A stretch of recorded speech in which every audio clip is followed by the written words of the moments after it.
ekam aksharam hrudi nirantaram bhasate swayam likyate katham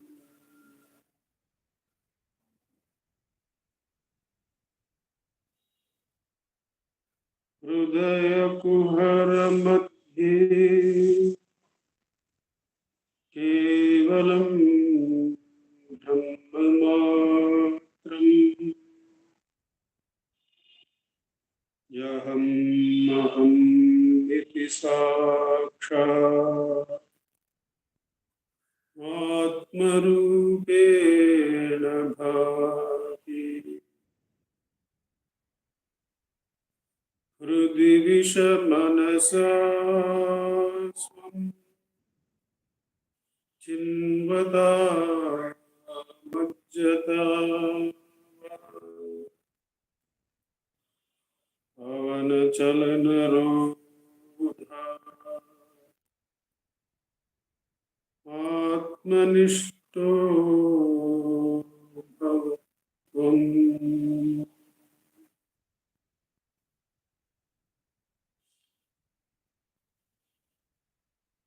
deham mrunmaya jadatmakam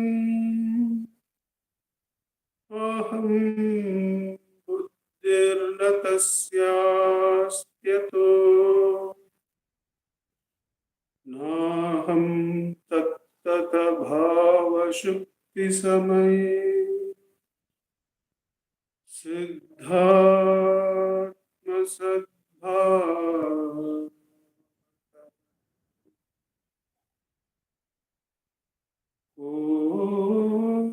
oham bhavayutat kuto aradhiya drishtatmanishtatmana soham spurtitaya arunachala shivaha purno vibhati swayam soham spurtitaya arunachala shivaha purno vibhati swayam.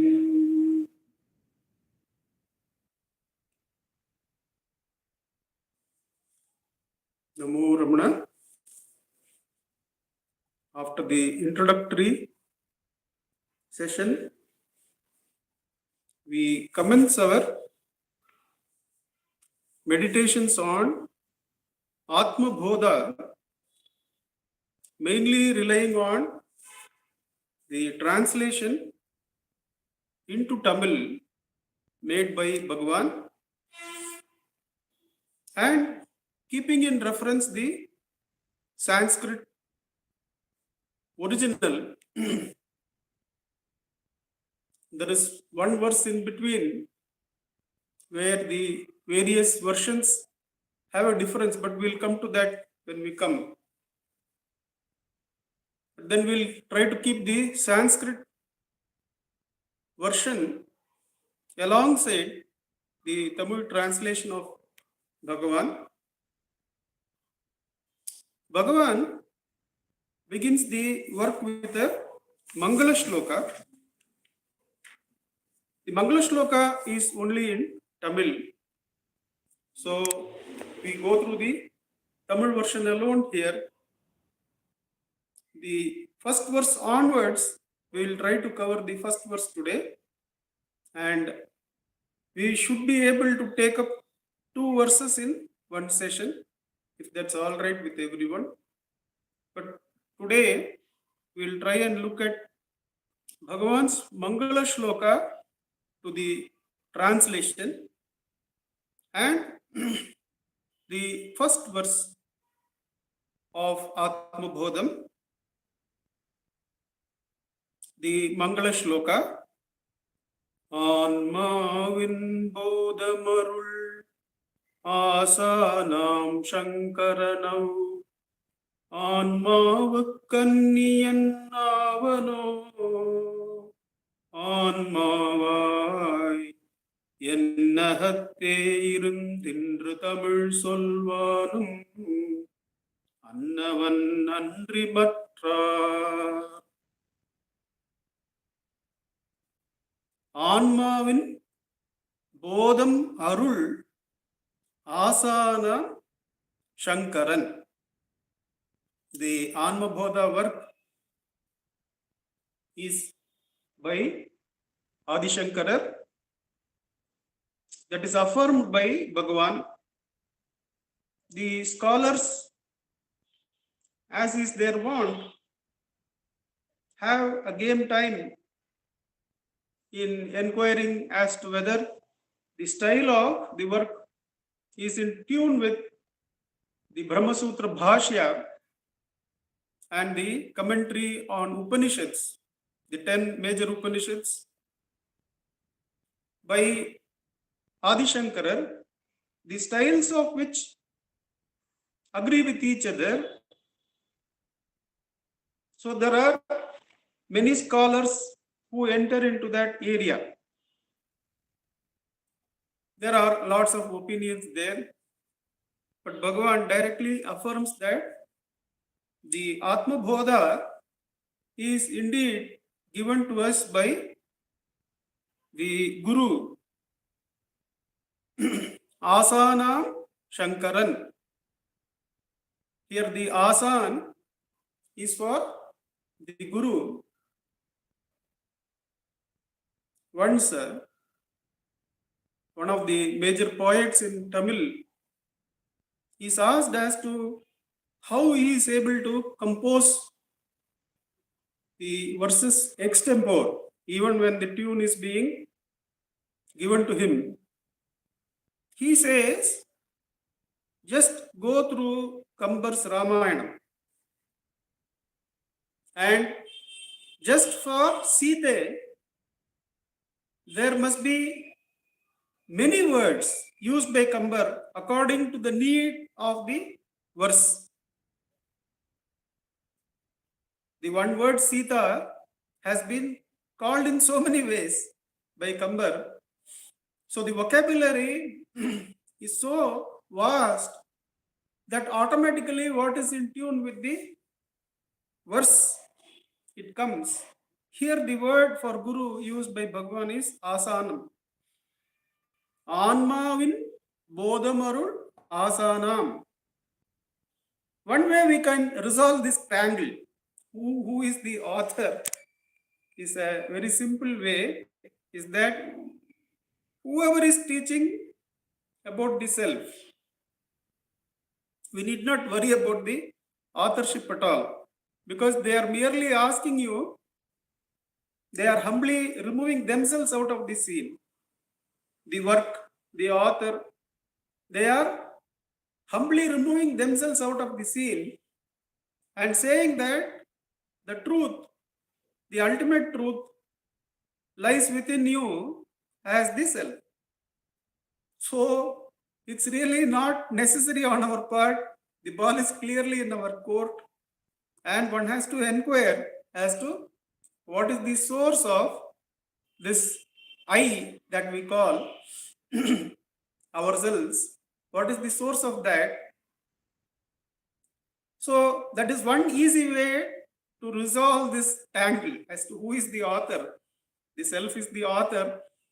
So we need not worry about whether it was Adi Shankara or one of his 4 main disciples who took over the 4 ashramas set up by him, or one of the subsequent acharyas, or somebody completely away from this lineage. That's not a point of inquiry for us. But Bhagavan resolves it even in the outer by saying, Anmavin bodhamarul asanam. Bodham is direct perception here. The aparoksha anubhuti. Paroksha is that which is indirect. Paroksha is that which is direct. Since there is nothing that can be directly expressed in the world, the double negative as Advaita, Aparoksha is used to indicate the most positive of positives. Anmavin bodham arul asanam Shankaran. The Guru Shankara has blessed us with this work, Atma Bodha, the self-knowledge as it is translated in some of the translations. He has blessed us with this work. Anmavu Kanniyam Avano. Can he be apart from the self? Can he be alien or apart from the Atma? Anmavukku to the self. Anniyam, alien or apart from Avano. Can he be?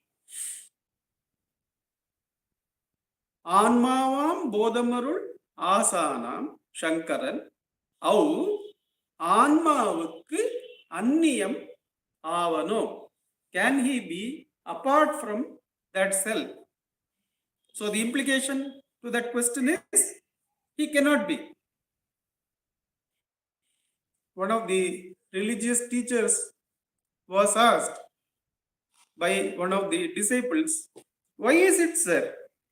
For every question I ask, you respond with a counter question. Don't give a straight answer at all. You ask a counter question for that, and I find it difficult to find any answer and be stunned into silence. Why is it that you reply every question of mine with a counter question? And the teacher says, why shouldn't I? So that is, in this world, to turn inward, the teacher best leaves the student with a question, so that the mind of the student turns inward rather than outward in holding an answer. So Anmavin bodhamarul asana Shankaran au Anmavuk Anniyam Avano. Can he be apart from, can he be alien to that self? Anmavai en ahatte irundu.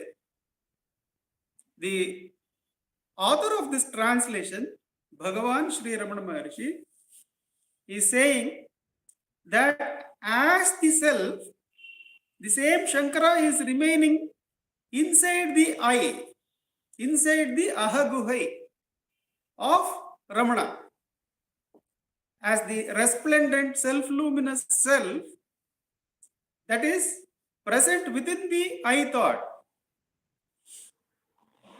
As Bhagavan says in reply to who are you, Bhagavan says, Hariyaditara Jivara Ahavarisa Guhai Arivai Rami Paramatman Arunachala Ramanan. So that Atma,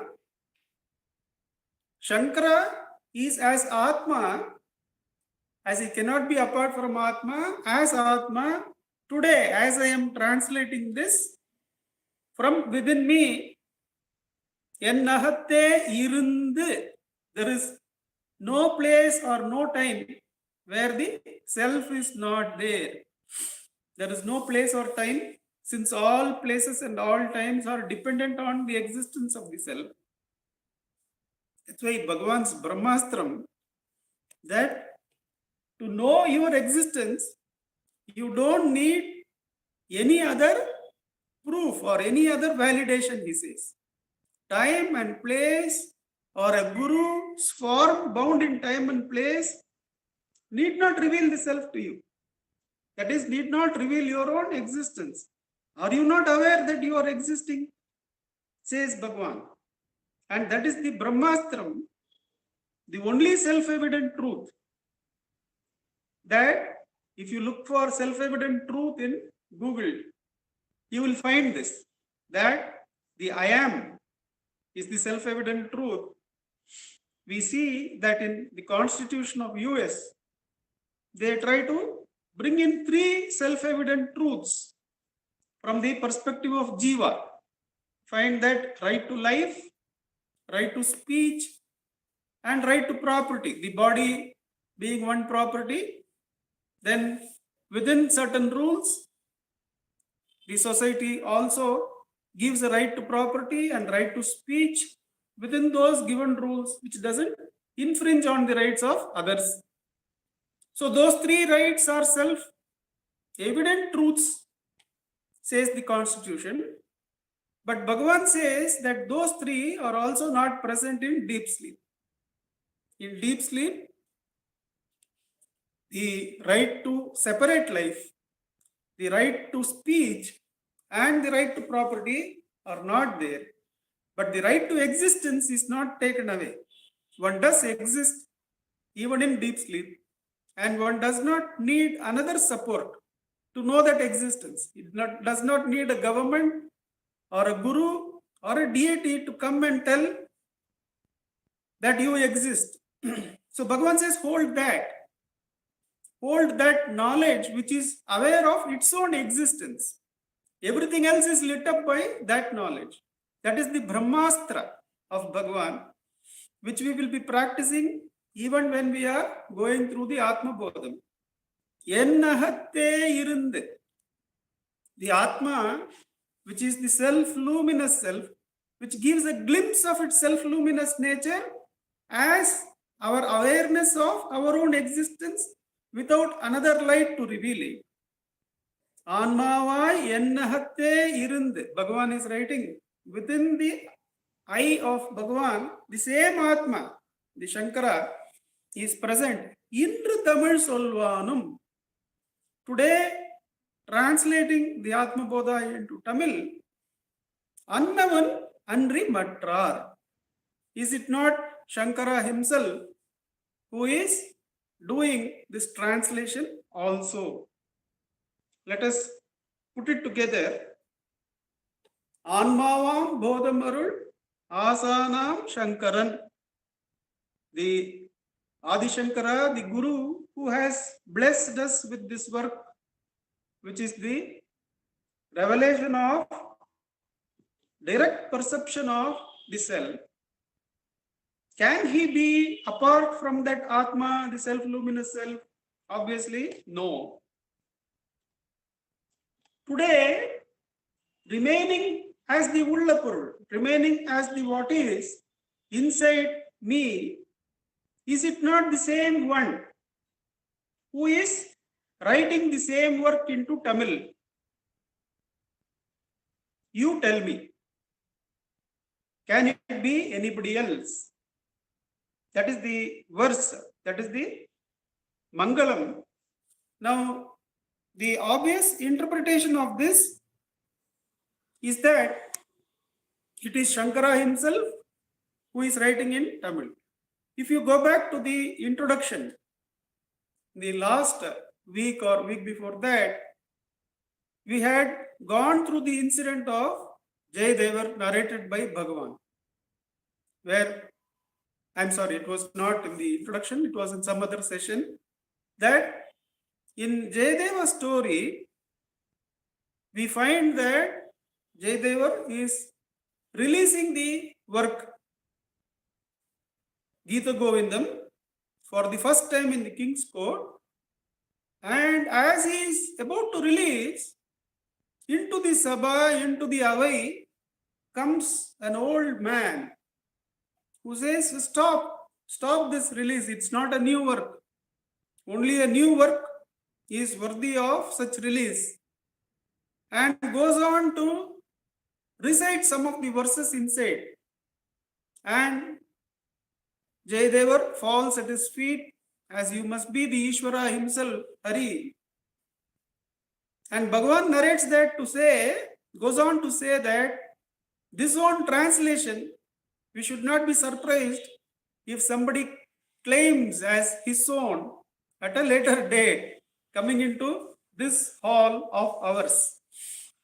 indicating that whatever appears into this world has to pass through the toll gate of Ishvara, has to pass through. We need not meditate on whether it is predetermined, pre-written, or otherwise, but definitely it has to pass through the Ishvara. Without Ishvara, those words could not have appeared on this earth. So Bhagavan is saying somebody, that is Ishvara, could come and claim that this translation is also his, that we saw. But in this verse, we are not going to see the Ishvara Shakti. We are going to see that the author, the translator, Bhagavan here is saying that is it not Shankara himself who wrote in the Sanskrit original?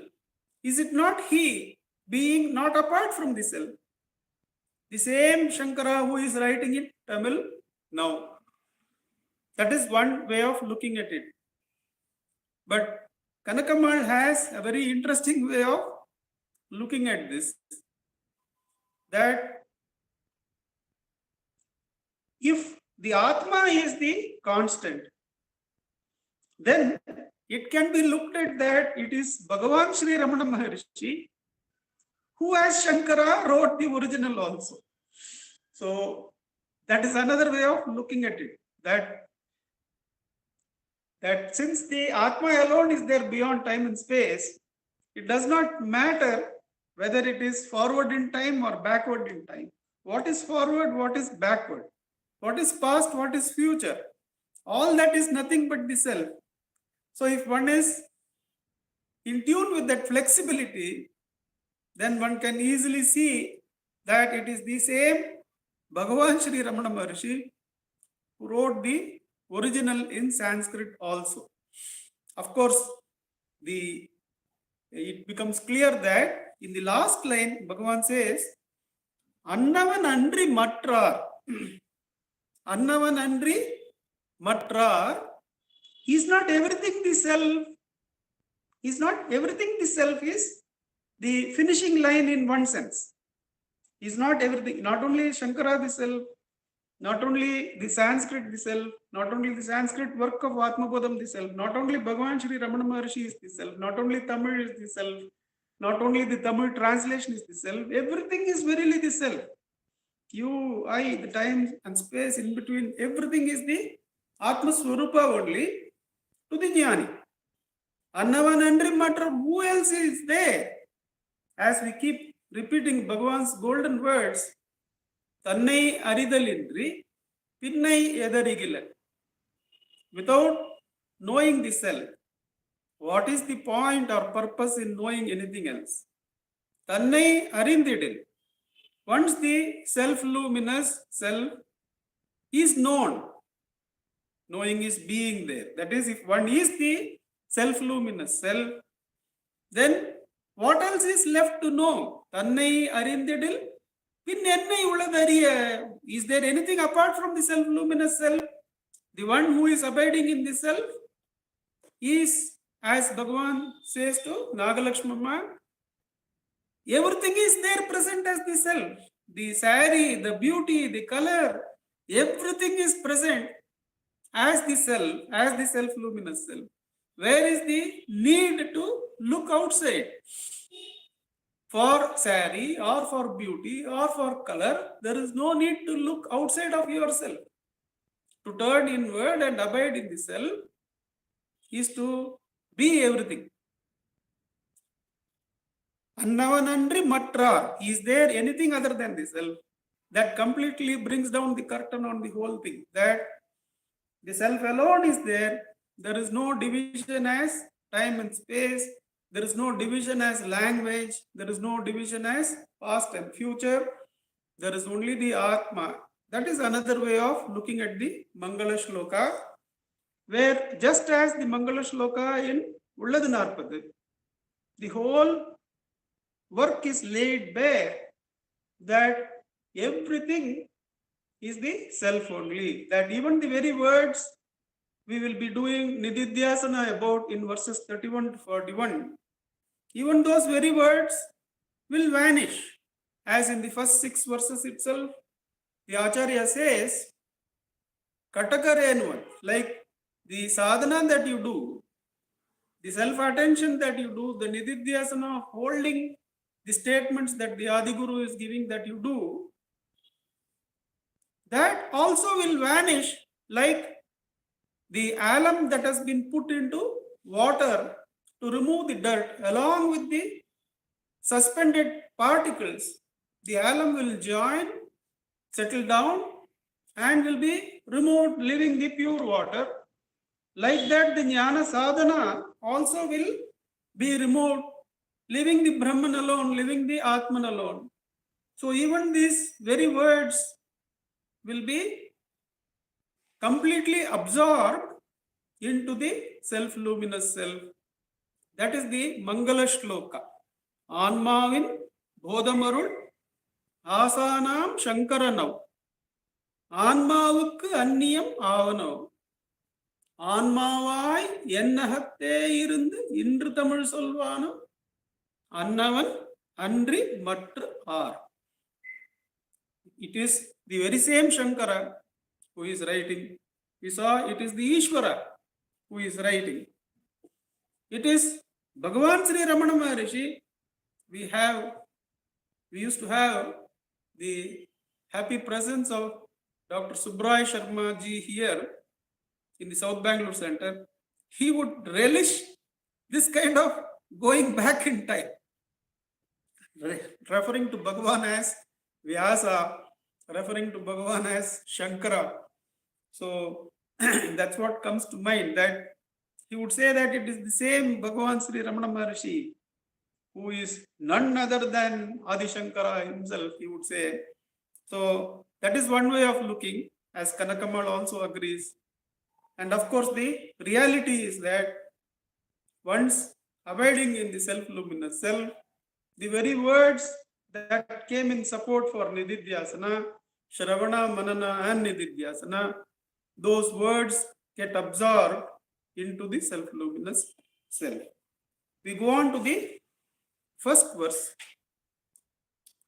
We'll try and chant the Sanskrit. If possible, we'll complete today. Otherwise, we'll continue in the Tapobhihi Kshinapapana Shantanam Vitaraginam Mumukshunam Apekshoyam Atma Bodho Vidhiyate.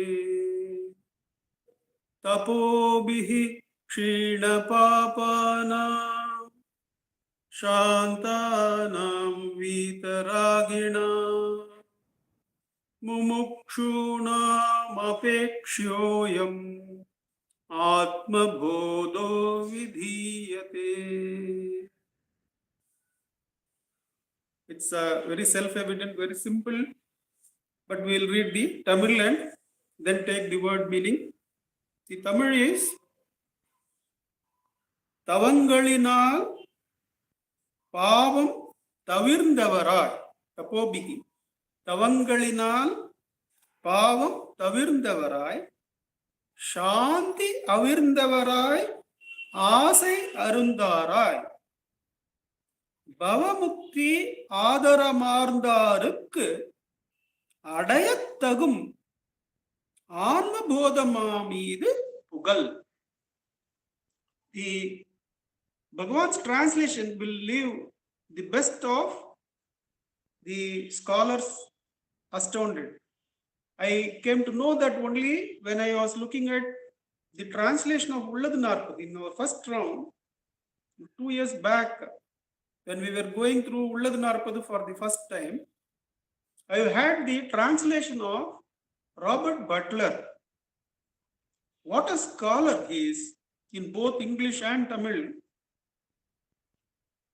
Putting aside the shame that a natural born Tamilian may feel, a real scholar. The analysis of the words, their grammar, and the reason why he translates in a particular way, bringing on the meaning also taken from different contextual translations. real expert in that, even such experts will be left astounded in the translation that comes through, where not a single word escapes attention. And let me not reveal the suspense. You just pay attention to Bhagavan's translation of the Sanskrit. That's a different story byline in itself. So those who are interested can take that up. I am no scholar. I am just going to point to the sadhana that comes out of this. So the Sanskrit words are tapobhi kshina papanam, shantanam vitaraginam, mumukshunam apekshiyoyam, atmabodho vidhiyat. That's as simple as that. In Tamil, Bhagavan says, Tavangalinal pavam tavirndavarai. Tapobhi kshina papanam. Tavangalinal pavam tavirndavarai. Tapobhihi, from penances, from tapas, their sins or their errors made leena, made kshina, made weak to a large extent. Kshina, kshinam, papanam. Tapobhi, kshina papanam. The sins have been weakened to such an extent by the tapas of such ones. The first verse is on the student's eligibility. Who is eligible to do the Shravana, Manana and Nididhyasana of this work? Tapobhi kshina papanam. Tavangalinal pavam tavirndavarai. Shanti avirndavarai. Shanti avirndavarai shantanam. Asai arundarai. Vitaraginam. Raga completely removed. Asai arundarai. Bhavamukti adara ஆர்ந்தாருக்கு.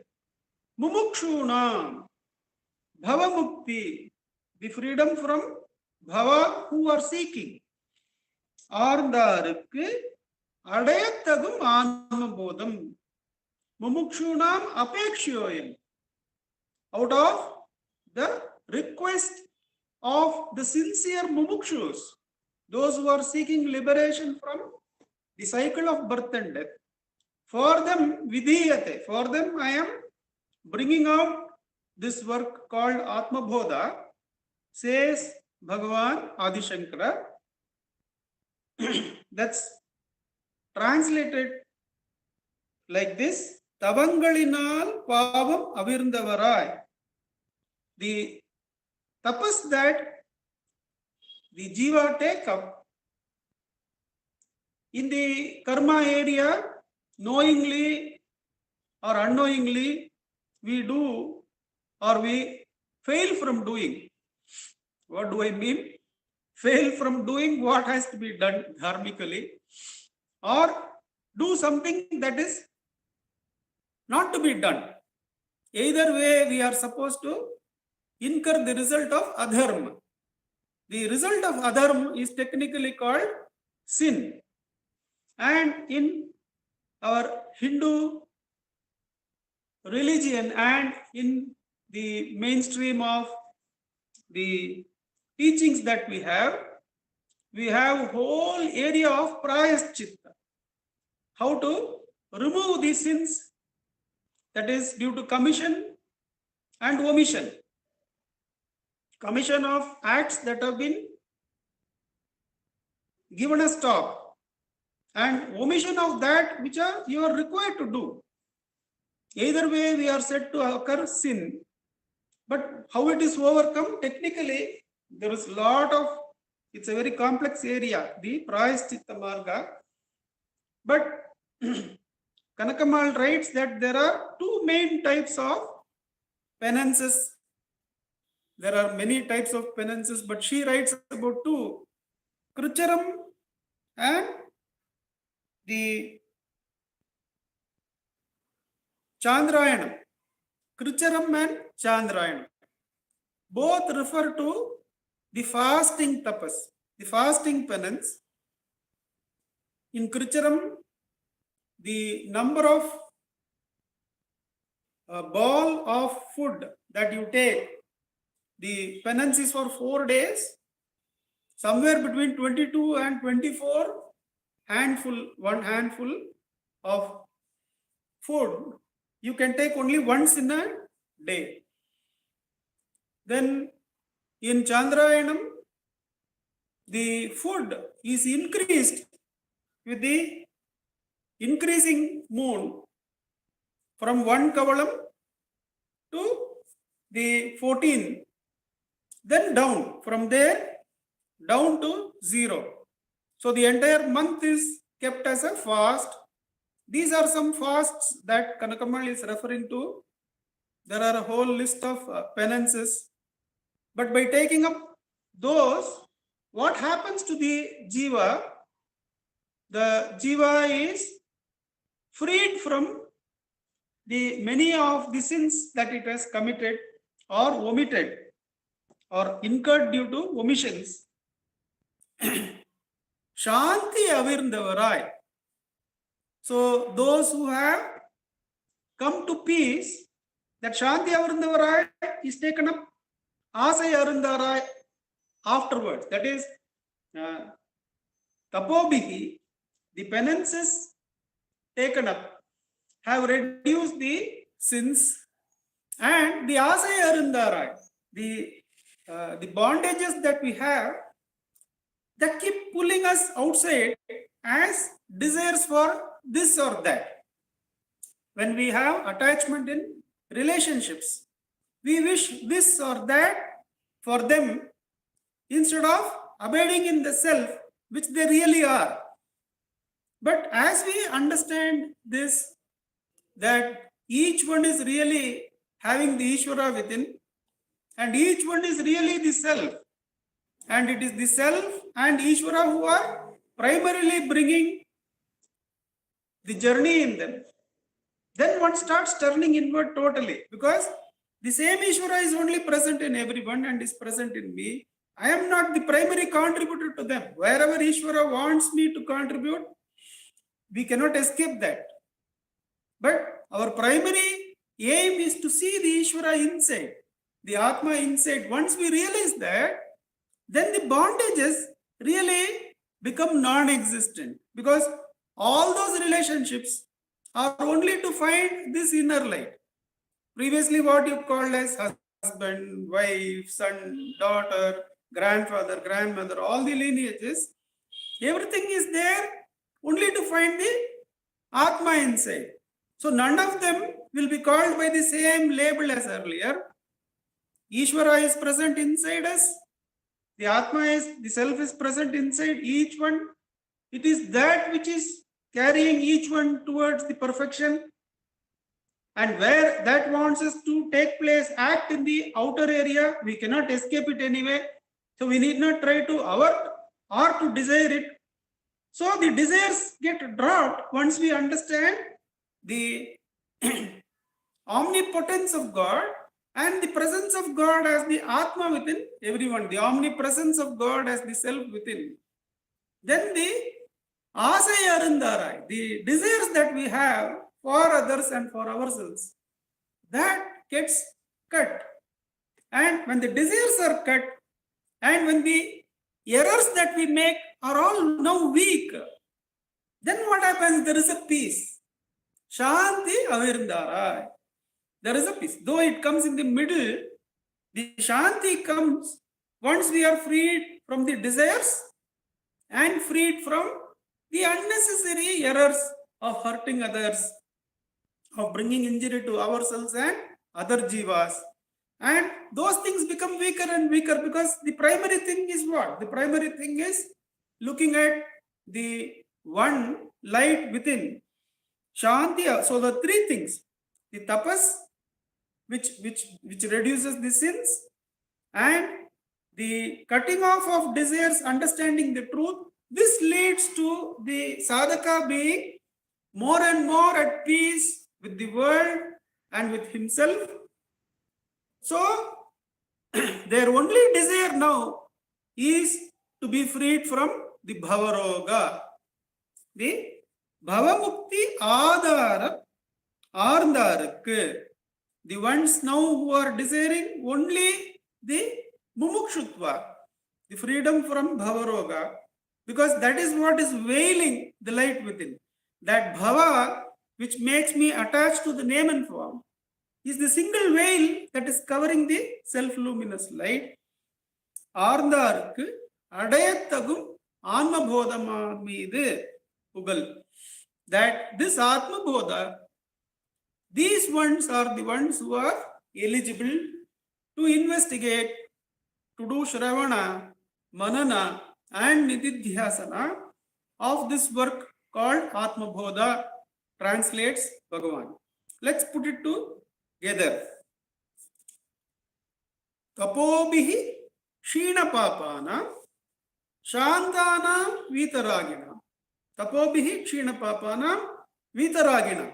Freeing from desires and the tapas, reducing the errors. Automatically Shanti is there, Shantana Vitaragina. The only desire then to such ones is what? That let there be Mumukshutva to everyone. In every light, in every being, let there be only Bandha Mukti. The happiness not of reaching point A and merely going to point B, but the real happiness of Mukti. Let that alone be there within everyone. When we wish that for everyone, then there is complete turning inward. When everyone is wished only, let them be liberated. Not merely, God don't merely take them from point A to point B, where the goalpost is going to be shifted to point C again. Let them all have this one great happiness, one real happiness of freedom from birth and death. When one wishes that for everyone, automatically one's own wish is only that this is the only real happiness. Let that alone be my singular goal. For such ones, the Atma Bodha, which is going to be unraveled in the words of Bhagavan, this work is present for such ones whom but Bhagavan, in his kindness, he opens it up in the preamble to Who Am I? He says every living being desires to be happy. And how happy? Happiness without a trace of sorrow, without intermingling, unalloyed, pure happiness. And in everyone there is seen a great love for oneself, and that love will be present only when there is happiness within oneself. The Purna happiness of the self is within oneself. This natural happiness, which is felt by every jiva in deep sleep, where there is no mind, has to be directly experienced by each one. And the direct path to this is investigation into Who Am I, says Bhagavan. In essence, Bhagavan opens up the self-enquiry, and through self-enquiry to this beautiful work of Atma Bodha to every jiva, to every human being, because we all seek happiness. And once we are going through Bhagavan's works and Bhagavan's grace, it now allows us, we need not check or worry whether this point did I do this, that point did I do that, did I really do this ordained work, did I miss out on something? These are not required in self-enquiry. One is eligible for self-enquiry, then one is automatically eligible to do Shravana, Manana, Nididhyasana on Atma Bodha. This is absolutely certain. So let us dive into this great gem given by the Adi Shankara and translated by Bhagavan for us, indicating its importance. Let us meditate, continue to meditate, and simultaneously practice Atma Uchara. Though the Nididhyasana segments, verses 31 to 41, are present, indicating the meditation on the Brahman and eradication of the other thoughts, though that sadhana is given, the Nididhyasana sadhana is given, we are going to support this meditation on Atma Bodha with practice of Atma Vichara. So till 8 o'clock, let us sit in Atma Vichara. Though this work is said to be for these conditions that Shankara has put, we will take it that the Atma Vichara itself, it takes care of whatever conditions that are being laid out.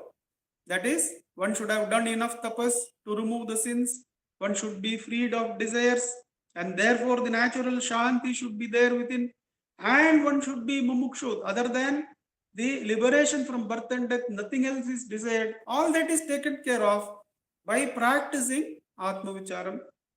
With that, let us take this set of meditations that we are going to do, trying to do 2 verses at a time from here on, and let's begin the practice part of it with Atma Vicharam till 8 o'clock. Ujjwalji will be able to set us time for that.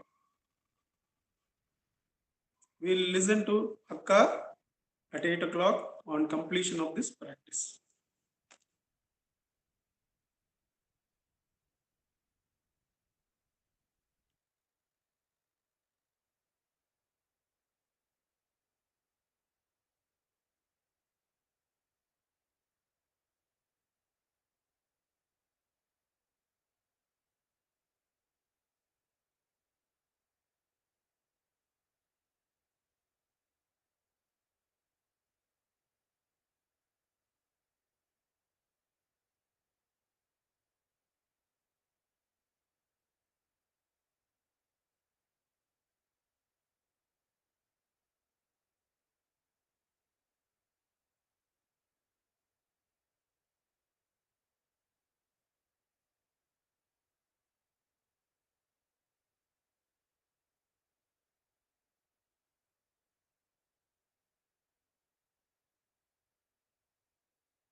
NaMo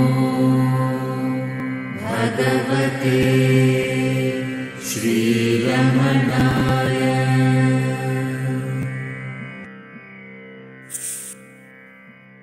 Namo Ramana. Since this is a new series of discussions, I would like to formally introduce Akka. At this point in our discussions, we have our President, Dr. Sharadaka, giving us her remarks on these verses. Namo Ramana Akka. Namo Ramana. Thank you, sir. Prostrations to Ramana, shining as the self in all beings. In a sense, it's a new journey, but in this new journey, we have begun with a verse which says there is no new journey because the same Shankara as Ramana or Ramana as Shankara are giving us the truth about the self, which is ever new, but which is also described in the Bhagavad Gita as Sanatana, which is the most ancient, which is not at all new, which is because which is ever present. It is not newly created, but which is also said to be by the Vedas declared as Navo Navaha. So we are entering into that journey by the grace of Bhagavan. And there were a few points today where it was said that what is the distinction between the knower of the self and the self. And also Nandakumar ji remembered Subbaraya Sharma, and one of the very favorite points of Subbaraya Sharma ji was to remind one of the Shastric statement that the knower of the self is verily the self. The knower of the self is not a knower of the self, but he or she is the self itself, because there is nothing, there is no knower of the self apart from the self. There is none to know the self. And again, these negatives are given, the negative definitions are given, because to negate, it is that which is not to, it that which is aparoksha. So these kind of definitions are given. So it is the self itself which reveals itself at all times. And Bhagavan has said that the self is the Guru. When asked whether Bhagavan had a Guru or not, and Bhagavan has said, I did not say I don't have a Guru. I did not say. Bhagavan was asked, is a Guru necessary? And Bhagavan says, I did not say that Guru is not necessary or that I did not have a Guru. The self is the Guru, he says. Self is the Guru. And as the self is the Guru, all things are included in this. This is what was highlighted with reference to the first verse. I also recalled with reference to Kanakamma's statement that Bhagavan was Shankara. It is very typical of Kanakamma to say this, because we have Muruganar Swami's Tirundiyar. In the Tirundiyar, Muruganar Swami says, Ganesha, Ramana, as Ganesha, he did this. Ramana, as Narasimha, he did this.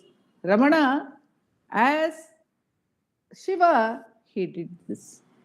And then he says, Oh Ramana, please give that Upadesha which Shiva gave to the sages of Darukavana.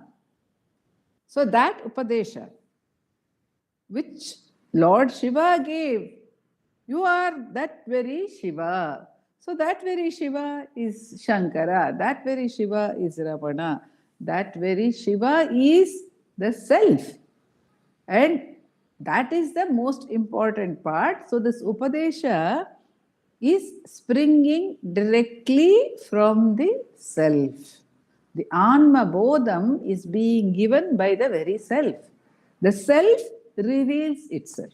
Because in the Vedas, it is said that the self alone has to reveal itself. It is not possible for the mind to understand or comprehend the self. So in Upadesha Saram also Bhagavan says, Jnana Varjita. It cannot be known. Of course, it cannot be unknown also. So this was the first verse for us to understand that the timelessness of Upadesha, the eternality of the teaching. That is what is brought home when Bhagavan says that the same Shankara, as Ramana, he is saying it. So there is, the teacher merges into the self, as Nandakumarji pointed out while meditating on the first verse or the dhyana verse of this work. And then we come to the work proper, where we are told, in a sense, the qualifications for the Atma Bodham. And in Ramana Gita, in the chapter on self-inquiry, Kashni asks Bhagavan, what are the qualifications for doing self-inquiry? And Bhagavan says, if one has waning, if one's attractions towards objects are waning, if one is no longer interested in objective knowledge, and also one has a certain detachment, a sense of detachment from the body, then one is ripe and fit for self-inquiry.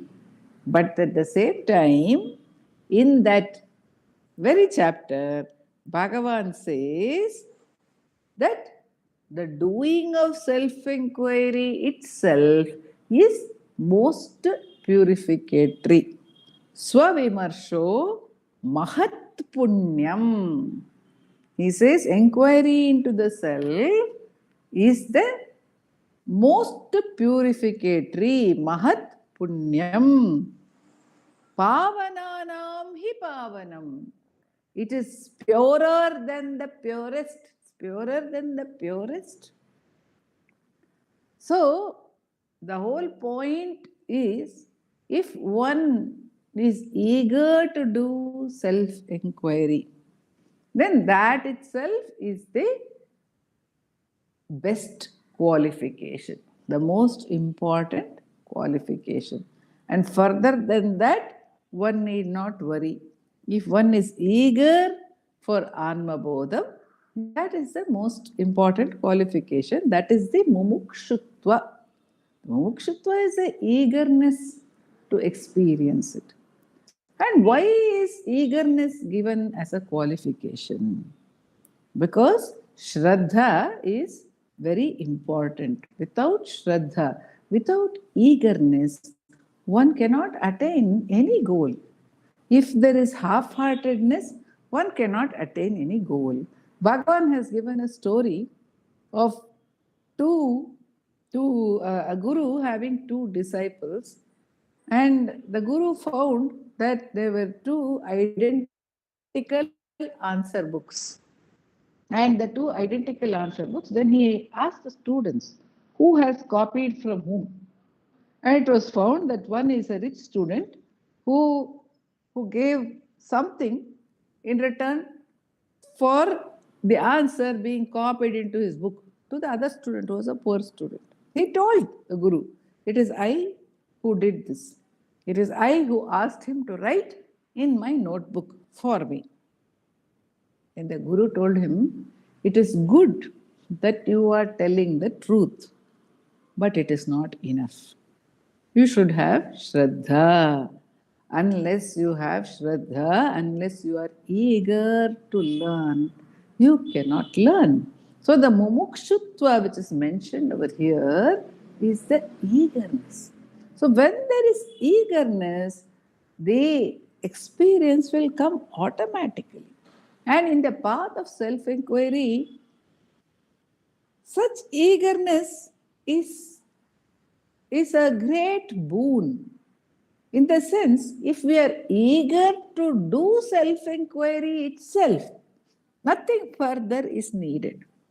We need not worry whether we are going to be abiding in the self as a result of that or not abiding in the self, what will happen, how long will it take, and that is the joy of the inquiry itself.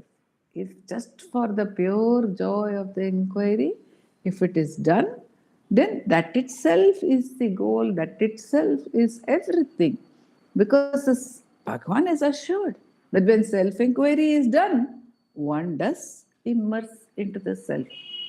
Initially, it may not be with a very conscious knowledge of this immersion into the self, because it may be for a very minuscule period of time. It may be hardly for a few seconds between the questions and the rising of thoughts. The question, who am I, may be repeated often initially. Gradually, one may experience the fullness of that. And Bhagavan has told Humphreys, it's not going to be an easy path in that sense. Don't expect that the moment you ask, who am I, immediately the self will reveal itself. Don't expect that. But go, be diligent in the practice. So, because of that, this qualification is given. And when one has love, then automatically one will practice. And when one practices, Bhagavan has assured that it is most purificatory. So that tapas, which is spoken of here, is taken care of by self-inquiry. Freedom from desires will automatically come when one practices self-inquiry, because where is the question of having desire when one is questioning the very one who has desires? So all these qualifications are automatically taken care of by the practice of self-inquiry alone, without worrying about have I done this or have I not done this. One can safely put ourselves into the hands of that Atma bodham itself, which has come as Ramana to reveal to us its own beauty in its grace. Because otherwise, why one more translation? Why one more? This is a question which Bhagavan posed when people asked him to write Aksharamana Malai, write a poem basically. He says, why one more? Plenty is there. But this comes from the divine outpouring of grace, natural outpouring of grace. And that same grace has allowed us to begin this journey of meditation on those words. Om Namo Bhagavate Sri Ramanaya. Namo Ramanaka. Namo Namo Ramanaka. Namo Ramana.